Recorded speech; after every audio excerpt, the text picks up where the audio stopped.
,44,3 millions d'utilisateurs sur Internet, 30 millions d'utilisateurs quotidiens sur les réseaux sociaux, il est évident que la présence en ligne est indispensable. Alors pour vous, entrepreneurs, nous allons aborder ce sujet et comment développer votre présence en ligne. Déjà, qu'est-ce que l'entrepreneuriat? Qu'est-ce que être entrepreneur? Un entrepreneur, c'est une personne qui a une idée ou qui analyse un besoin et qui répond à ce besoin en créant une solution qui peut être un produit ou un service et le formalise par la création d'une société. Aujourd'hui, quand on commence dans l'entrepreneuriat, il est de plus en plus difficile d'avoir une crédibilité dès le début ou tout simplement une notoriété. Pour ce faire, la présence en ligne vous permet de communiquer de façon simple et rapide avec votre audience. Il y a différentes méthodes. Vous pouvez tout simplement être sur les réseaux sociaux pour parler de vous, déjà prouver à vos potentiels partenaires, prospects, futurs clients qui vous êtes via le personal branding et aussi la présence en ligne de votre marque, produit ou service. Pour ce faire, aujourd'hui, sur Internet, il y a différents outils, différentes plateformes. On pourra parler des réseaux sociaux, mais également de tout ce qui est site Internet, avoir une fiche Google My Business, de référencement, etc. Il y a plusieurs outils que vous pouvez utiliser pour augmenter votre présence en ligne. Il y a LinkedIn, Instagram, Google My Business ou encore WhatsApp Business. Il y a encore beaucoup d'autres plateformes, mais dans cette formation, on va s'arrêter à ces 4 plateformes-là qui, selon nous, sont les principales. Je vais laisser Amandine commencer par Instagram. Concernant Instagram, Instagram est une plateforme du groupe Meta, donc le groupe qui possède Facebook pour ceux qui connaissent, qui promeut notamment du contenu photo et vidéo à travers des Reels, mais aussi du contenu court de 24 heures à travers les stories. Il s'agit de votre page Instagram personnelle lorsque vous voulez faire du personal branding. Il s'agit premièrement d'avoir une bonne photo de profil qui indique votre visage de façon claire ou un logo sur ce dont vous voulez communiquer. Et puis ensuite de mettre un nom qui est clair, soit votre nom et votre prénom, soit un nom qui décrit votre activité. Je prends mon exemple, je m'appelle Amandine, sur ma page Instagram, je parle d'entrepreneuriat, d'innovation, de numérique et de ponts entre la Caraïbe et l'Afrique. Et l'innovation est quand même ce qui me caractérise le plus, alors je ne m'appelle pas Amandine partout sur mon compte Instagram, mais Ama l'innovatrice. Donc Ama, les 3 premières lettres de mon prénom Amandine et l'innovatrice pour que les gens sachent qu'on parle d'innovation. Bien sûr, ensuite, dans ma petite bio, il y a très peu d'espace sur Instagram pour décrire de quoi l'on veut parler, ce que l'on fait. J'ai eu la mauvaise habitude avant de mettre tout simplement les arrobases de toutes les entreprises ou projets que je pouvais gérer, mais on m'a fait remarquer que ça n'avait pas vraiment de sens. Donc, au lieu de dire je suis co-founder of ou je suis le propriétaire de telle entreprise, décrivez de façon claire pour les personnes nouvelles qui viennent sur votre compte Instagram ce à quoi elles doivent s'attendre. Je prends l'exemple de mon profil Instagram. Quand on y arrive, c'est écrit sur cette page, je parle d'innovation, d'entrepreneuriat, de financement et de pont entre la Caraïbe et l'Afrique. Et je décris dans un lien, un Linktree, donc je vais revenir dessus plus en détail, je mets le lien vers tous mes projets et toutes les autres pages Instagram que je dirige. Donc, je reviens sur le Linktree. Le Linktree, il existe différents sites, mais vous pouvez t'appeler Linktree, L-I-N-K-T-R-2-E, et c'est un outil qui vous permet de mettre dans un seul lien le lien de plusieurs projets ou sites internet que vous souhaitez porter connaissance à votre audience. Ensuite, il y a un autre élément qui vous permet de clarifier votre contenu sur votre page Instagram. Il s'agit des stories permanentes. Ce sont des stories qui peuvent relayer de façon permanente ces stories que vous avez relayées sous 24 heures. Je prends un exemple. Je parle de mes voyages en Afrique pour donner une nouvelle image du continent africain. Je parle des conférences auxquelles je vais qui parlent d'innovation, de tech, d'entrepreneuriat. Je parle aussi de ma vision de l'entrepreneuriat et de croissance économique pour les femmes et la jeunesse afro-caribéenne. Donc pour ce faire, il m'arrive de faire des stories de 24 heures sur le sujet. Mais quand les stories se finissent, je les reporte dans des stories qui sont permanentes et je donne un nom à ces différentes stories. Aussi, je voudrais souligner que Instagram, c'est vraiment l'esthétisme. Comme je l'ai dit, c'est une plateforme de vidéos, c'est une plateforme d'images. Donc pour ce faire, il est important d'harmoniser son contenu. Par exemple, toutes mes stories permanentes vont avoir la même couleur avec un élément distinctif, on va dire un symbole qui signifie de quoi il s'agit. Concernant le contenu même de votre page Instagram, donc c'est-à-dire vos publications, qu'il s'agisse de vidéos ou qu'il s'agisse d'images, faites en sorte que cela soit harmonisé. Et si il s'agit de votre personal branding et que vous avez à un moment envie de parler de votre vie personnelle, je vous en conjure, ne mettez pas de photos de vos chats et de vos enfants sur votre publication, ça n'a aucun intérêt. Si vous parlez, si vous aidez les personnes à mieux manger, par exemple, vous êtes nutritionniste, il ne doit y avoir quasiment que des publications de ça sur votre compte et éventuellement quelques photos de vous, ça ne fera de mal à personne. Si vous voulez parler de votre nouveau chat, de votre nouveau bébé ou que sais-je, et qui n'est pas en rapport avec votre ligne éditoriale, cela doit être dans votre story. En effet, il n'est pas mauvais de partager plus sur votre vie personnelle, puisqu'on a déjà remarqué que les utilisateurs ont tendance à plus s'attacher aux personnes qui partagent leur vie personnelle, mais cela doit rester de façon éphémère pour que toute nouvelle personne qui arrive sur votre profil trouve tout de suite la cohérence de votre ligne éditoriale. En ce qui concerne votre page Instagram professionnelle, la photo de profil doit être le logo de votre entreprise ou une image qui représente votre entreprise.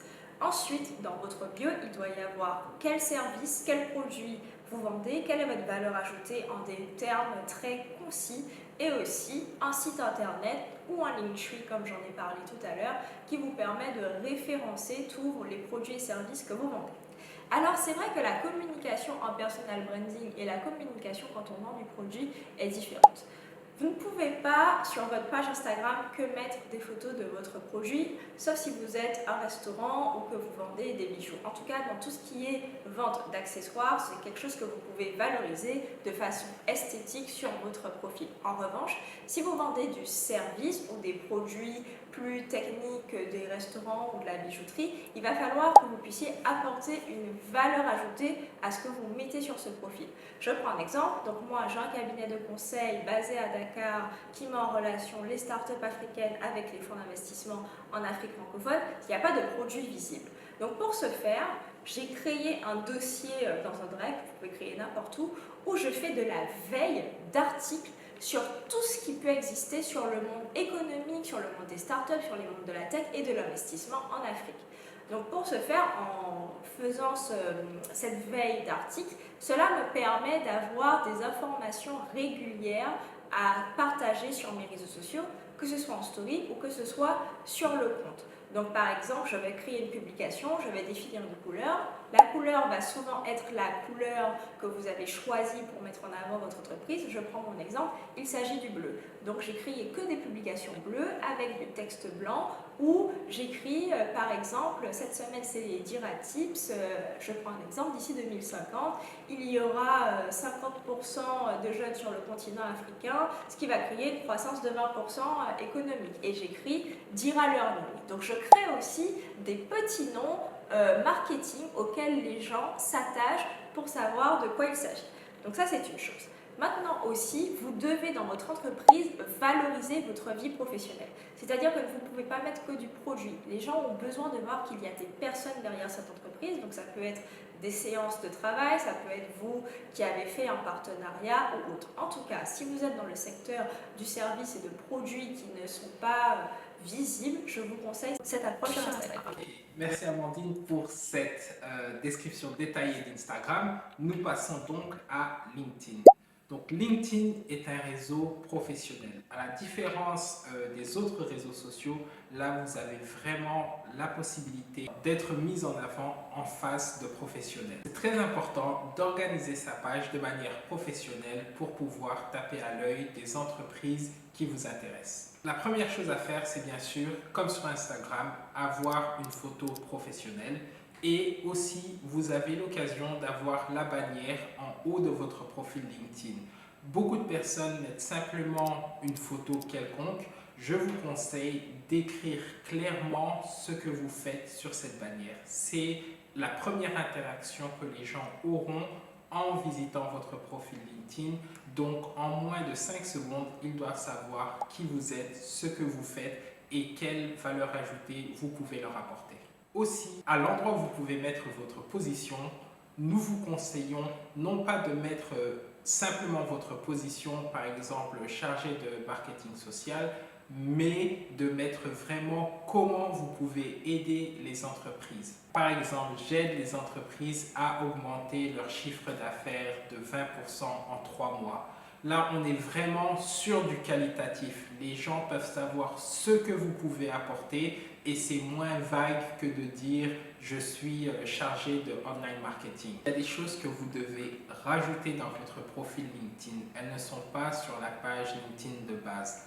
C'est pas payant, mais c'est simplement pas une fonctionnalité de base. Donc vous devez l'ajouter. Une de ces fonctionnalités, c'est la mise en avant de bannières qui vont vous permettre de rediriger les visiteurs sur votre site internet. Et vous pouvez avoir plusieurs offres. Par exemple, si vous avez une offre Facebook Ads, si vous avez une offre Google Ads, si vous avez une offre gestion des réseaux sociaux, vous pouvez avoir 3 différentes bannières qui mèneront à 3 différents endroits de votre site internet. Ça facilite donc d'optimiser le taux de conversion de personnes qui viennent simplement visiter votre profil LinkedIn en les envoyant dans une page spécifique de votre website qui aura un service qui peut les intéresser.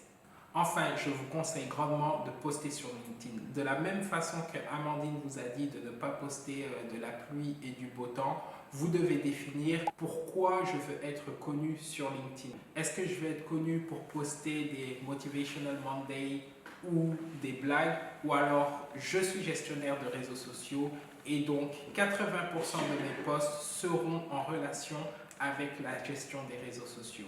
Et ensuite, je peux garder 20% de mes posts pour parler un peu plus de moi. Et finalement, vous devez mettre en avant vos succès passés dans chacun de vos emplois et toutes les formations et accréditations que vous avez eues. Voilà pour LinkedIn. C'était une brève introduction, mais si vous postez quasiment tous les jours et que vous avez une trame conductrice dans votre poste, après quelques mois, vous serez reconnu comme une autorité dans le domaine sur lequel vous parlez et vous allez voir des leads commencer à vous contacter presque tous les jours. La dernière plateforme que nous allons voir, c'est Google My Business. Et c'est une plateforme incontournable, tout simplement parce que beaucoup de gens, quand ils entendent parler d'un business, la première chose qu'ils font, c'est se tourner vers Google et rechercher tout simplement si ce business est légitime, si ce business existe vraiment avant de pouvoir payer.